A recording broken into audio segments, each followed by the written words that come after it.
Welcome to my class, students. We are doing English grammar and this is a figure of speech. Figure of speech क्यों होता है, क्या होता है, इसका रोल क्या है? It's very important क्योंकि आप लोग अभी इसकी इम्पोर्टेंस बहुत है क्योंकि आप लोग अभी 9, 10 में हो और आप जब बोर्ड का एग्जाम दोगे, जब आप अपनी राइटिंग में फिगर स्पीच ऐड करोगे तो आपकी राइटिंग बहुत अच्छी हो जाएगी और आपको बहुत अच्छे मार्क्स मिलेंगे. Let's start the types of figure speech. सबसे पहले हम डेफिनेशन देख लेते हैं. A figure speech is a word or phrase that has a meaning other than the literal meaning. Figure speech एक ऐसा word या phrase है, शब्दों का समूह है कि उसकी जो meaning है other than the dictionary meaning है, other than the literal meaning. कौन कौन से टाइप्स के हैं figure speech के? Alliteration, assonance, euphemism, consonance, hyperbole, irony, metaphor, फिर onomatopoeia, personification, pun, simile, synecdoche and understatement, etc. बहुत सारे फिगर्स ऑफ स्पीच, इसमें से कुछ मैंने यहाँ पर नाम दिए हैं. लेकिन ये फिगर स्पीच आप जब ग्रामर की बुक देखोगे बहुत सारे हैं और जब आप फिगर स्पीच पढ़कर जब आप अपने चैप्टर्स देखोगे, लेसन्स देखोगे तो आपको पता चलेगा कि किस तरह से इन्हें यूज किया है बड़े बड़े राइटर्स ने अपनी राइटिंग में. Let's start. Figure speech is not only use to embellish the language. इस लैंग्वेज को सिर्फ सुंदर बनाने के लिए, जैसे कोई प्लेन कपड़ा है उसमें हम जब कढ़ाई करते हैं तो कपड़ा कितना खूबसूरत हो जाता है, डिजाइन इतनी अच्छी होती है. तो फिगर और स्पीच आपकी राइटिंग में उसी डिजाइन का काम करता है और आपकी राइटिंग को बहुत खूबसूरत बनाता है. तो ये सिर्फ यही नहीं करता but also cause a moment of excitement from reading.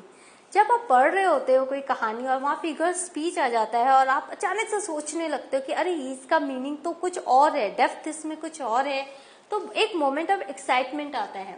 It is use equally in writing as well and in speech. हम बोलने में और लिखने में दोनों में फिगर स्पीच का यूज करते हैं. इट प्रोवाइड्स एम्फेसिस, क्लैरिटी और फ्रेशनेस टू एक्सप्रेशन. तो जब कोई चीज को एम्फेसाइज करना होता है, जब कोई चीज को उभार के बताना होता है तो हम फिगर स्पीच का यूज करते हैं. जब हमें क्लैरिटी लानी होती है तब हम फिगर स्पीच का यूज करते हैं. जैसे एज ब्लैक एज कोल, कोयले की तरह काला. अंडरस्टूड. तो क्लैरिटी आ गई यहाँ पर. और फ्रेशनेस टू एक्सप्रेशन, जब हम फ्रेशनेस हम एक्सप्रेशन में लाना चाहते हैं तो फिगर स्पीच का यूज करते हैं. क्लैरिटी हाउ में सफर, क्लैरिटी कभी कभी सफर करती है बिकॉज ऑफ डबल मीनिंग्स. कभी कभी दो अर्थ निकल आते हैं एक लाइन में, such as connotative and denotative meanings. तो उनको क्या हम बोलते हैं, दो तरह के कौन कौन से होते हैं मीनिंग्स. एक कॉनोटेटिव होता है, एक डिनोटेटिव मीनिंग होता है. जो connotation and denotation are two principal methods of describing the meanings of words. ये जो दोनों है वो वर्ड्स के मीनिंग्स को डिस्क्राइब करने के दो तरीके हैं. Connotation refers to the wide array of positive and negative associations that most words naturally carry with them. तो जो भी वर्ड है उसका जो पॉजिटिव और नेगेटिव जो उसका एक अर्थ है वो उसको कैरी करता है. Whereas denotation is a precise literal definition of a word. लेकिन जो डिनोटेशन है वो लिटरल मीनिंग है, छोटा उसका प्रिसाइज एंड लिटरल डेफिनेशन है that might be found in dictionary. और उसको डिक्शनरी में आप देख सकते हैं, उसको आप पढ़ सकते हैं डिनोटेशन में, राइट. जैसे एग्जांपल देखो, जैसे होम. तो डिनोटेटिव और literal meaning of home is place where we live. हो घर किसे कहते हैं, जहां हम रहते हैं. और रेसिडेंस, अपना एक घर. The connotative meaning of home is a place of security, comfort and family. लेकिन जो connotative meaning है उसका मतलब घर मतलब सिक्योरिटी, सुरक्षा, कंफर्ट, आराम एंड फैमिली मीन्स परिवार. तो इस तरह से जब हम फिगर स्पीच हम यूज करते हैं तो क्लैरिटी कभी कभी हम कंफ्यूज हो जाते हैं, लेकिन जब क्लैरिटी आ जाती है तो काफी अच्छा लगता है. वो एक मोमेंट ऑफ एक्साइटमेंट होता है. Figure speech also strengthens the creative expressions. हमारे जो राइटर की जो क्रिएटिविटी है, क्रिएटिव एक्सप्रेशन है, उसको ये मजबूती देता है. And descriptions along with making the language more graphic, pointed and vivid. वो बहुत ही ग्राफिकली लैंग्वेज को प्रेजेंट करता है, बहुत ही विविध तरीके से, मतलब बहुत ही वैरायटी के साथ वो प्रेजेंट करता है about pointed to the point, वो फिगर स्पीच के कारण हम अपने राइटिंग को हम उस तरह से प्रेजेंट कर सकते हैं, graphically, pointedly and vividly, right. अब हम टाइप्स देखते हैं। सबसे पहले बहुत कॉमन है simile. What is a simile? A simile is a comparison between two objects using the words like, as, seems और appears। जब हम सिमिली यूज करते हैं, सिमिली का मतलब होता है हम कंपेयर कर रहे हैं दो चीजों को हम कैसे कंपेयर कर रहे हैं, उसमें हम वर्ड जोड़ रहे हैं like, he is like, as, seems और appears। जैसे she sings like an angel, वो ऐसे गाती है जैसे एंजल गा रही है। तो यहाँ जो ये वर्ड लाइक आ गया है, इसका मतलब ये सिमिली है। ऐसी सेंटेंस में अगर एज रहा, सीम्स रहा, अपीयर्स रहा, मतलब ये क्या है, ये सिमिली है।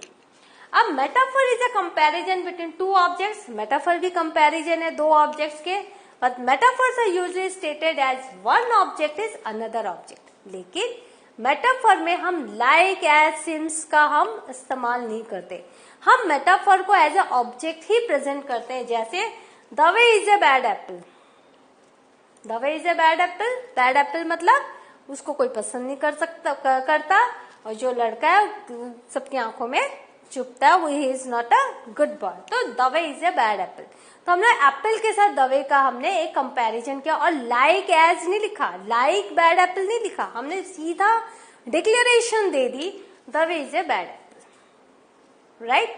तो ये होता है मेटाफर। हम मेटाफर को और विस्तार से भी हम नेक्स्ट सेशन में देखेंगे। Now personification. Personification occurs when human characteristics are attributed to non-human objects. Personification कब होता है? जब non-human objects जैसे inanimate things, जो जैसे फर्नीचर है, नेचर के ऑब्जेक्ट्स हैं, उनको जब हम ह्यूमन कैरेक्टरिस्टिक्स देते हैं तो फिर हम क्या करते हैं, हम उसको पर्सोनिफिकेशन कहते हैं। For example the tree scream in the raising wind. तो जो रेजिंग जो विंड है, जो तेज हवा बह रही है, ऐसा लग रहा है जो ट्री है वो चीख रहा है, right. The use of personification here gives a better description of the sound trees make in strong wind. तो जब बहुत तेज हवा चलती है और जब बहुत भयानक पेड़ों की आवाज आती है तो आपको पता चलता है कि क्या है। तो इस तरह से मेटाफर से हमने वो बताया। पर्सोनिफिकेशन में कोई भी पेड़ चीखता नहीं है, लेकिन पर्सोनिफाई किया हमने, पेड़ में हमने जान डाला और हमने कहा वो चीख रहा है ह्यूमन बीइंग की तरह ना। हाइपरबले, हाइपरबले का बहुत अच्छा एग्जांपल आप ईश्वरन द स्टोरी टेलर में आपको मिलेगा। हाइपरबले यूजेस एक्सट्रीम एक्सेजरेशन। एक्सेजरेशन बहुत बढ़ चढ़ के बात करना, तिल का ताड़ बनाना, छोटी सी चीज को बढ़ा के लिखना, बोलना। इट एक्सेजरेट्स टू ले emphasis on a certain quality of feature. तो कोई एक क्वालिटी या फीचर को ये बहुत बढ़ा चढ़ा के इसमें बोला जाता है। जैसे I heard you say that a million times before. मैंने मिलियन टाइम्स, लाखों बार सुना है जो तुमने कहा है। ऑब्वियसली कोई भी लाखों बार नहीं सुनता, तो this is hyperbole. Assonance, neighbouring words repeat the same vowel sound. आप जब पोएम पढ़ोगे या कोई राइटिंग पढ़ोगे, जब वोवेल साउंड्स रिपीट होता है, जैसे a mad bat circle the room, एक पागल बैट रूम में घूम रहा है। तो मैड बैट, ए देखो यहाँ पर रिपीटेशन है, और ये क्या, vowel sound. A sound is repeated in mad and bad, creating the assonance. In consonants, neighboring words repeat the same consonant sound. Vowel 5 ही होते हैं, बाकी सब consonant होते हैं। तो जो सेम consonant sound को जो रिपीट करता है उसको हम consonants कहते हैं। जैसे he is a part of a government think tank. See? तो ये जो N के है think tank, नक जो थिंक नक, इसको जो है रिपीट हुआ है थिंक एंड टैंक में, और यही है आपका consonant. A pun, a pun has more than one meaning और that sounds like other words. Pun जो है उसके कई मीनिंग होते हैं, और ये दूसरे वर्ड्स की तरह साउंड करते हैं. For example, N ambassador is a man who lies abroad for the good of his country. अपने एम्बेसडर बनते हैं जो दूसरे शहरों, दूसरी कंट्रीज में हमारे इंडियन एज ए दूत बन के जो रहते हैं. तो यहाँ कहा गया वो लाई करते हैं, वो झूठ बोलते हैं एक, और दूसरा वो रहते हैं for the good of the country. Puns are usually used in a humorous way. तो puns को हम बहुत ही हल्के ह्यूमरस वे में लेते हैं. ये कोई क्रिटिसिज्म की चीज नहीं है, ये एक humorous way of expressing the idea है. अंडरस्टेटमेंट. अंडरस्टेटमेंट मतलब कोई भी बड़ी से बड़ी घटना को बहुत हल्के से लेना. हाइपरबोले का बिल्कुल ही उल्टा, right. Understatement uses less than whatever is intended. जो कहा गया उसको बहुत ही हल्के तरीके से बताना. जैसे you killed my family and I don't like that kind of thing. तुमने मेरी फैमिली को मारा और मुझे वो चीज अच्छी नहीं लगी. फैमिली को मारा और किस तरह से कहा जा रहा है, मुझे वो चीज अच्छी नहीं लगी, मानो उसे उसकी कोई चीज ऐसे छीन लिया, उसको नष्ट कर दिया. तो ये द चोजन वन से लिए ये जो लाइन है ये द चोजन वन से ली हुई है. In this line, the speaker using an understatement because someone has killed his family and he is just taking it very normal. तो उसके लिए बहुत नॉर्मल है, जबकि उसकी फैमिली को मार दिया गया है. तो this is understatement. Now, synecdoche. Creating an image by using a part to represent a whole.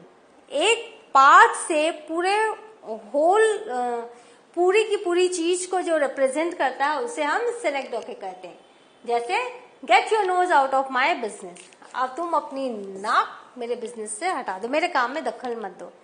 तो nose is just a part, मतलब तुम पूरे के पूरे मेरे रास्ते से हट जाओ. You have no right to say something about my business, right.